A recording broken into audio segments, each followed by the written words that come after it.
Morning everyone. मेरा नाम है श्रद्धा मनीष त्रिपाठी और आप सबका मेरे चैनल में एक बार फिर से स्वागत है। आप सभी को राम राम। मुझे उम्मीद है आप लोग बहुत अच्छे से होंगे अपने घर में अपने फैमिली के साथ। सुबह हो चुकी है। सुबह का है बज रहे हैं 10, लेकिन इतनी ठंडी कुटने का मन नहीं हो रहा था। और मेरी भाभी लोगों को देखिए, संस्कारी बहू नहा वहा के रेडी हो गई हैं, चाय बना रही हैं। और आज 31 दिसंबर है महीना, मतलब ये साल भी जा रहा है हमारे जीवन से। नया साल भी आने वाला है, कोई मतलब नहीं मेरे लिए तो, लेकिन ठीक है। कल मेरी मम्मी ने मेरे बालों में इतना सारा तेल लगाया है ना, ये मेरी मम्मी की हॉबी है। वो मैं आऊँगी तो सर पे तेल लगा दूँ। हाँ ठीक है, बाद में पी लेना। और भाभी थोड़ा को पानी दे दिया नॉर्मल गर्म, वरना पैसे वेलों के पानी पिया दादा। ऐसे आद्या की तबीयत खराब हो गई है तो नाव का पानी दिए वो पी ही नहीं रही है। और बस चल रही है ये सुबह का नज़ारा। और सच में मैं अपने घर में आके बहुत सुकून में हूँ। चाय बन रही है जो मुझे मेरी भाभी लोग पहले मुझे जगाती हैं, फिर मुझे गर्म पानी देती हैं, अजवाइन पानी। ये रहा मेरा अजवाइन पानी। और उसके बाद फिर चाय देती हैं। फिर जो भी है मैं बैठी रहती हूँ और इन लोगों को सूट करती रहती हूँ। बहुत ठंड है आज यहाँ पर। एमपी में आज बहुत ज़्यादा ठंड है। मतलब क्या भाभी, इसको खा लेना यार आप लोग भी, दिखाने लायक है। एक गरम चाय की प्याली हो, कोई उसे पिलाने वाली हो, जैसे मेरी दो भाभी है और मैं ऐसे चाय पीऊँ। आहा, ठंड में गरम गरम चाय बना के कोई दे जाए, जैसे मेरी भाभी हैं। मेरी दो भाभियाँ, भगवान इनको खूब सुखी रखे। मेरे हिस्से में तो कुछ खुशियाँ है नहीं, पर इनके जीवन में हमेशा खुशियाँ रखे। ये चाय आ गई, अब मैं ठंड में चाय के मजे ले रही हूँ। बस 4 दिन की चांदनी, फिर मुझे फिर से गोरखपुर वापस जाना।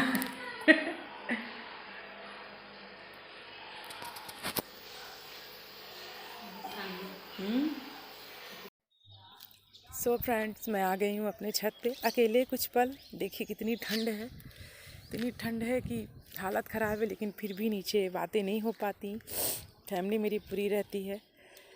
2023 भी जाने वाला है, आज 31 दिसंबर है, मगर मुझे कोई फ़र्क नहीं पड़ता। मेरे लिए तो सारे त्यौहार, सारे फेस्टिवल, सारे सेलिब्रेशन उसी दिन ख़त्म हो गए जिस दिन मेरे जीवन साथी इस दुनिया से गए। तो बस सांसें चलती हैं, इंसान जीता है, बच्ची है छोटी सी, उसके लिए बहुत कुछ करना है। पीछे देखती हूँ तो माँ बाप हैं, जिसको सच में रियल में अगर किसी को फ़र्क पड़ता है हमारे दुख से, हमारे तकलीफ़ से, हमारी खुशी से किसी को खुशी होती है तो माँ बाप, हमारे दुख से किसी को दुख होता है तो माँ बाप। हम आज ये हालत हो गई है कि मम्मी मेरी ऐसी हो गई है, अब वो कोई कुछ भी नहीं करती, कोई शौक़ नहीं रह गया। दुनिया मेरी उजड़ी, पर वो माँ है ना, तो अपने आप को पहले ही एकदम समझ ली है, कोई शौक़ नहीं बचा। इस चीज़ का मुझे बहुत दुख है, बहुत दुख। मैं इस तरह की लड़की थी, मैं कभी भी अपने माँ बाप को दुख ही नहीं देखना चाहती थी, स्पेशली अपनी वजह से कि मैं उनको कोई दुख दूँ। लेकिन भगवान ने मेरे माध्यम से उनके जीवन में इतना बड़ा दुख दे दिया कि इसको मैं भर नहीं सकती। अब क्या ही कहूँ, बस मैं इस तरह से हो गई है मेरी ज़िंदगी की। जब तक यहाँ पर हूँ, इन लोगों के सामने इंसान रो नहीं सकता, क्योंकि माँ बाप ऐसी चीज़ है ना, बहुत तकलीफ़ में रहते हैं अपने बच्चों को दुख में देखकर। और आप लोग मेरे ब्लॉग से मुझे देख ही सकते होंगे कि मैं घर की इकलौती बेटी, अपने मामी पापा की, मेरी भाभी लोग, मेरे भैया लोग, मुझे सब लोग बहुत प्यार करते हैं। यहाँ आने के बाद मेरी और आद्या के एक अलग ही जीवन शुरू हो जाता है। अब जब यहाँ से वहाँ चली जाऊँगी तो फिर उसी समय उस तरह का रोना हंसना, किसी को क्या फ़र्क, हाँ फ़र्क पड़ता है। वहाँ पर फ़र्क पड़ता था मेरे जीवन साथी को, वो भी बहुत अच्छे थे। इसी चीज़ का बहुत मलाल होता है कि चीज़ें सब कुछ इतनी अच्छी थी, पर खैर भगवान अब उनको जहाँ ले गए हैं ना, उनकी यादों के साथ मुझे ये जीवन जीना है आगे। मेरे लिए अब कोई मायने नहीं रखता, कोई फेस्टिवल, कोई त्योहार, कोई दिन, कोई फ़र्क नहीं पड़ता। मेरी दुनिया, मेरी खुशियाँ उसी दिन तभी तक थी जब तक मनीष मेरे जीवन में थे। अब मेरी बेटी है, उसके लिए करना है, उसको खुशी मिलती है क्योंकि वो बहुत छोटी है। 4 साल की थी जब उसके पापा उसे छोड़ के गए। 5 साल की है अभी मेरी बेटी, तो वो वो क्या समझेगी। लेकिन ठीक है, मैं छत पे अकेली आ गई हूँ ना, मेरी भाभी लोग परेशान होगी चली गई। लेकिन देखिए, मैं रोना नहीं चाहती आज। बस एक रामायण में एक चौपाई है, सुंदरकांड में, जब हनुमान जी को माता सीता जी ने देखा था ना, उनको कितना सुकून मिला था ना कि हाँ कोई है, आ गया कोई अपना मेरा। उसी तरह से मेरा भी जीवन हो गया। मैं यहाँ आने के बाद उसी तरह महसूस कर रही हूँ। जब जाने का समय आता है तो वही हो गया ना कि फिर से चले जाना है उस जगह जहाँ मेरा कोई है ही नहीं मेरा ससुराल पति से होता है, जब पति नहीं है तो सब रिश्ते हैं, सब हैं, लेकिन वो नहीं है ना जिसको हमारा इंतज़ार रहता था। पर खैर, जो जीवन भर चलेगा। मुझे उम्मीद है आप लोगों का ये साल बहुत अच्छे से बीता होगा मेरा तो आप लोग जानते ही हैं जो मुझसे जुड़े हैं कि कैसे बीता है, और मेरा जीवन ऐसे ही बीतेगा। तो फिर मैं थोड़ी देर में मिलाती हूँ आप लोगों को अपने फैमिली से मैं जा रही हूँ नीचे, मेरी भाभी मुझे बुला रही हैं। सो फ्रेंड्स, काफ़ी रात हो चुकी है, बज गए 11, और सब लोग खाना पीना खा लिए। मुझे उम्मीद है आप लोगों ने भी अपना डिनर कर लिया होगा।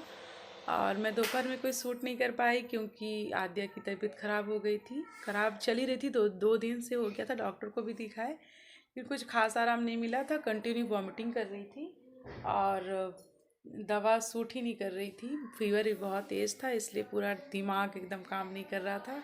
ठंड लग गई है इसको, गांव में बहुत ठंड भी बढ़ रही है। तो मैं आशा करूँगी कि आप लोग भी अपना ख्याल रखिएगा, अपने बच्चों का स्पेशली ख्याल रखिएगा। मेरी बेटी दवा खाने में बहुत बहुत नाटक करती है, एकदम एड़ी चोटी पे जोर लगाना पड़ता है, अपनी मामा से खा लेती है। तो इस वजह से भगवान ने न्यू ईयर जाने से मतलब 2023 ख़त्म होने से पहले ही मेरे जीवन में तूफ़ान लाना शुरू कर दिया। तो अब मैं आगे के तूफ़ान के लिए भी अपने आप को प्रिपेयर कर रही हूँ। पर मेरी ऊपर वाले से कामना है कि आप लोगों के जीवन में नए साल में बहुत सी खुशियाँ लाएं, अच्छे दिन लाएं, और किसी को भी मेरी तरह जीवन ना जीना पड़े। जो उन्होंने मेरे साथ किया वो किसी के साथ ना करें। सबके बच्चों को, परिवार को हेल्दी रखें, खुश रखें। तो इसी के साथ शुभ रात्रि। आप सबका दिन आने वाला, समय आने वाला कल बहुत अच्छा हो, बहुत खुशियाँ लाए, भगवान हेल्दी रहें, स्वस्थ रहें। ये सभी से, माता रानी से मेरी प्रार्थना है। आप सभी को राम राम। आद्या, आप कुछ बोलोगे? बोल दो सबको happy new year. Thank you mummy. इन सबको बोल दो। अब मेरी बाबू की तबीयत, गाइस गाइस गाइस मेरी बेटी की तबीयत बहुत ख़राब है, इसलिए बोल नहीं पा रही है। सुनिए गाइस, प्लीज देख लीजिए वीडियो, मम्मी बहुत नौटंकी करती, वीडियो भी बहुत बनाती है मम्मी तुम्हारी नौटंकी करती है? कौन सी नौटंकी की बताओ। मैं इनको दवा खाने के लिए बोल दूँ तो मम्मा तुम बहुत नौटंकी करती हो। पढ़ने के लिए बोल दूँ मम्मा तुम बहुत नौटंकी करती हो। और मम्मी मतलब बोलने दो हाँ, ना। और देख लीजिए गाइस, मैं पढ़ता हूँ तो बहुत ज़्यादा। मैं पढ़ता हूँ तो बहुत नौटंकी, ये नहीं बोलती कि मम्मा पढ़ने के लिए बोलती है तो मैं बहुत नौटंकी करता हूँ। और फिर से फीवर आ रहा है मेरे बाबू को, तो मैं रखती हूँ, इनका ख्याल रखती हूँ। और आप लोग भी अच्छे से रहिएगा। Bye bye.